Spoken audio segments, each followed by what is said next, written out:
Hi, this is State Delegate Janelle Wilkins from District 20 in Montgomery County, and you're listening to the Conduit Street Podcast, the best source of news and notes on Maryland politics and policy. The Conduit Street Podcast, the official podcast of the Maryland Association of Counties.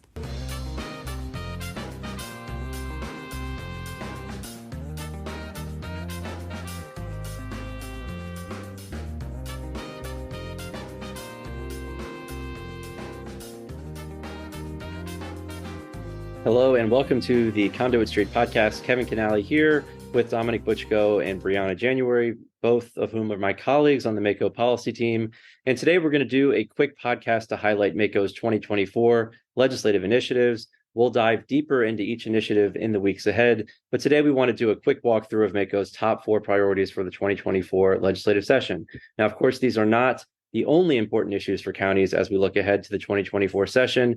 We will advocate on hundreds of bills, but these are the core 4.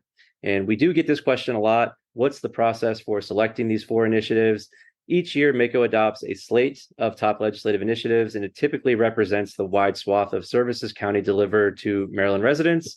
Our initiative subcommittee meets through the summer to refine and focus a list of dozens of proposed initiatives into no more than 4, as required by the association's bylaws. The slate is then presented to the legislative committee, which contains elected officials from each county and Baltimore City. The legislative committee then adopts the core 4 for the 2024 session and for every session. So with that, here's what you've been waiting for. In the 2024 legislative session, MACo will prioritize fiscal transparency, modernizing local revenue structures, new incentives to bolster firefighter and EMS recruitment and retention, and collaborative solutions for addressing Maryland's affordable housing and workforce housing shortage. So I mentioned that we have Dom and Brianna here. Dominic, I'm going to set you up here. Let's talk about forward-thinking firefighter and EMS incentives. This one may sound familiar to Conduit Street Podcast listeners because this is a follow-up initiative, right, Dom? Yeah, so in 2023, our legislative committee said that we see firefighter recruitment and retention as a priority. And this is, for everyone's background, this is both career and volunteer. So really all aspects of fire and EMS as well. We put together a bill for the 2023 session that formed a commission, the Commission to Advance and Strengthen Firefighter and EMS Retention and Recruitment in Maryland. Oh my God, is that a mouthful and also a terrible acronym. But that commission is wrapping up its work. And so we have a bunch of recommendations coming from them. And we're going to potentially have some legislation to help do some work for our folks in red. And so highlights from that report that I can share from you. There's going to be 3 key areas: education, healthcare, and childcare. And then we're also going to have a revenue component. We would like our legislation to hopefully be, relatively neutral to DLS and not have too much heartburn. And then we only gave the commission so many months to look. And so we have a pretty robust section on areas to further explore. So there's a lot in this to continue the work. What I will say, I want to tease our listeners a little bit. We are partnering with community colleges, and we're going to have some exciting news to announce in the next couple of months. So stay tuned, but a lot of cool stuff happening with firefighters. Definitely. And I know you've been doing a lot of work with that work group, Dom. And this is an issue, right? We're talking about recruitment and retention. This is an issue across the country for both career and volunteer. Certainly, we see it in every single county across the state. So this one is super important. We have folks riding on fire trucks that are like 80 years old. So we need to make sure we can recruit and retain younger folks. And that's the whole idea here, right, Dom? 100%. One of the things that makes, Maryland so great, when you call 911, you have a certain expectation of service and that you're going to have your needs met in a certain amount of time. I mean, that's how we have a stable society. And this entire package, this program, the past few, I guess it's almost 2 years now of work, has been making sure that Maryland can still meet that standard and keep everyone who calls this great state home safe. And so this is really rewarding work, and we're going to see it through. I'm excited to see the recommendations and then for those recommendations to turn into a bill. And of course, that will be on the slate of MACo's initiatives, advancing those recommendations and making sure that we can recruit and retain firefighters, both career and volunteer, across the state. Brianna, I'm going to turn to you for the next one: education transparency, education spending transparency. The blueprint for Maryland's future phase-in has an advanced interest for more transparent reporting of sources, usage, and outcomes from education investments. We also know that federal relief and rescue funding has compounded the concern of spending without public clarity. So, Brianna, let's talk about MACo's push for more transparency in education spending, what it is and what it isn't. Absolutely, Kevin. It's quickly becoming one of my absolutely favorite topics to discuss. And I do like to preface these conversations for everyone, including our listeners today, by saying that counties are in no way looking for line item control of school budgets or even to adjust blueprint responsibilities with this initiative. So just to get that out of the way, everyone can breathe a deep sigh of relief. But instead, Kevin, and it might sound a little too simple, but sincerely, all that we're looking for here is a fuller and more complete picture so that we can responsibly resource the blueprint and make it work. I do want to provide our listeners with a little bit of background on how we landed here. Many of our folks will know and will recognize that for really a long time now, funding in education in particular has just kind of gone into a black box. County governments, we send our share to the school systems. We don't completely know how it's used, especially when it's combined with state aid and federal aid. And then, as you mentioned, Kevin, the last few years during the pandemic, it was really exacerbated with COVID relief and just an influx of aid coming from multiple directions.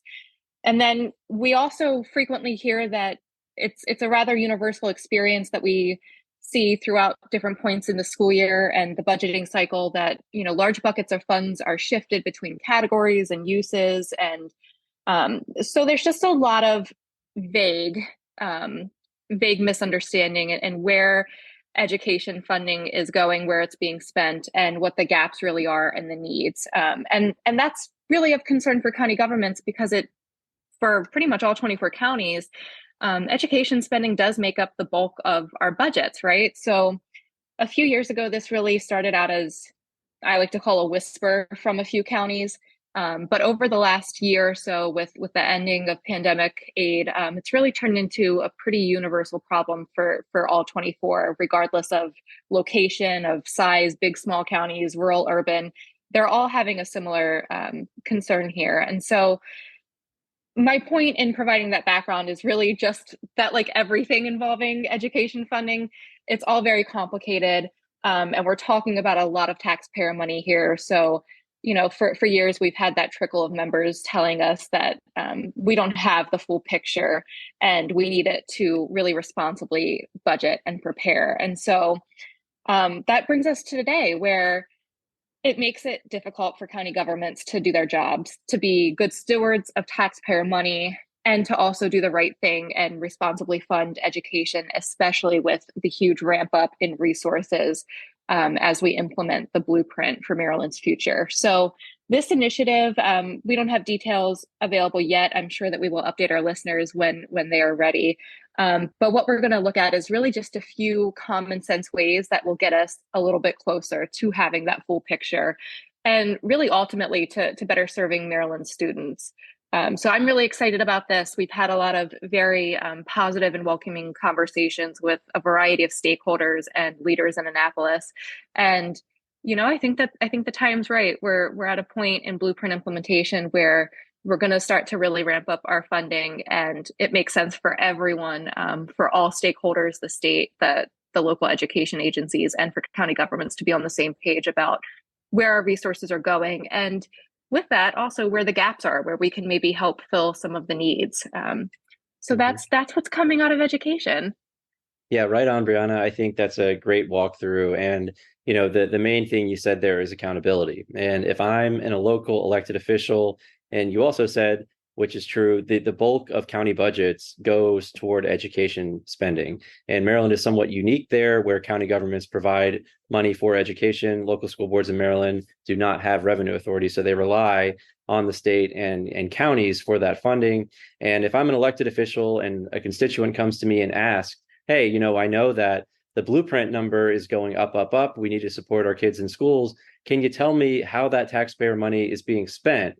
where it's going. And as an elected official right now locally, you just have to kind of put your hands up because you don't really know. And Brianna, my understanding is that right now, local school boards can, if they want to, provide sort of buckets, right, of general ideas of where the money's going, but there is not really a breakdown. And particularly when it comes to the blueprint and all this extra funding, I think it makes perfect sense that there is more transparency and accountability there, especially because if you look at county government's budgets, you can see exactly where the money is, what it's being spent toward, and where the investments are going in counties. So I think it makes a ton of sense, since we're talking about so much public taxpayer money, that there's the same kind of accountability for constituents so that everybody understands exactly what's going on here when we are funding the blueprint, which is generational. It's hundreds and hundreds of millions and even billions of dollars, and we need to know. So I think that's great, Brianna.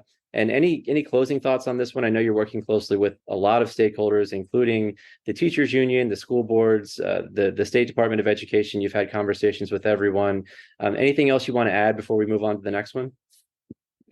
No, I think that sums it up pretty well. This is going to be a very landmark legislative session for county governments as we work on this issue, and I think that we'll find that perhaps it becomes, as you just noted, Kevin, that the blueprint is a generational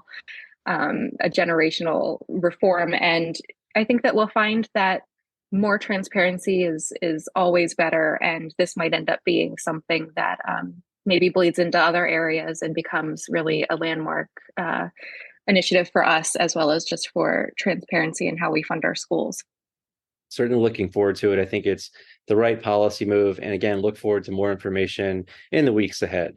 Dom, I'm going to come back to you for the next initiative. So we're on initiative 3 of 4 here. And the third initiative is to advance comprehensive housing solutions. We know that affordable housing is a problem, not just here, but across the country. So Dom, talk about this one and what MACo wants to do here to help advance this issue for all Marylanders and across the state. Yeah, so housing, really, really big word. It's not only kind of the word of the year or the next 5 years, but probably the word of the decade. Really big issue. Background for our listeners, and they should know all this already, but housing has been really big for quite a long time now. I mean, people say going back all the way to the 2008 Great Recession, but we know if you look at the production numbers and some of the other issues, it goes back even further than that. Today, fast forward, we have a lot of issues with interest rates. I actually think I saw reporting this morning that they're over 8%. That is just hampering production. We also have issues with labor and materials. And so the cost of that has been going up since the pandemic. Interest rates aren't helping with that. But those two issues alone, that's not the whole picture with what's going on with housing. It's a lot. And so for our listeners should also be familiar too that MACo has been and counties have been really at the forefront of this for a while now. Last year we did our housing symposium, and so we brought all stakeholders together. We also were rather aggressive in the housing legislative space, and so this is really just a continuation of that effort. Counties take housing seriously, and so a couple of things. First and foremost, I want to take a minute and give a shout out to the folks at DHCD and Secretary Day. They have been engaging with MACo, and MML has been there too, rather intensely for the past several months now on, what housing legislation should look like, what should be potentially in a governor's housing package. And so while those conversations are ongoing and MACo is engaging in conversations with other stakeholders, what I can give you is a primer of what we think the big subject areas are going to be. And so 4 main areas that we've identified that we know we're going to see that MACo is going to be engaged in. First and foremost, community reinvestment. And so this is looking at those areas that might be blighted, might be former industrial places that, really have good bones, but need to be brought back up. And so directing investment and having tools to do that. Getting better data not only for the state and for the public, but for counties so that our members can make better, more holistic decisions around what's going on. A big thing, Maryland did a housing needs assessment in 2020. For those of you who are sleeping under a rock, that's when COVID was happening. And so that housing assessment wasn't as comprehensive as it could have been. And so we've definitely been engaging with a number of folks on getting better data, not only through a housing assessment, but through other means. Next, development and financing. We were just talking about interest rates. That's probably the biggest thing that's holding back production right now. Take everything else aside. We have so many projects in the housing production pipeline right now that just can't get financing to make the numbers work. And so I anticipate we're going to be rather aggressive in trying to get new tools, or what could we do and what adjustments can we make to try to unlock some of these projects from the pipeline. And then finally, permitting.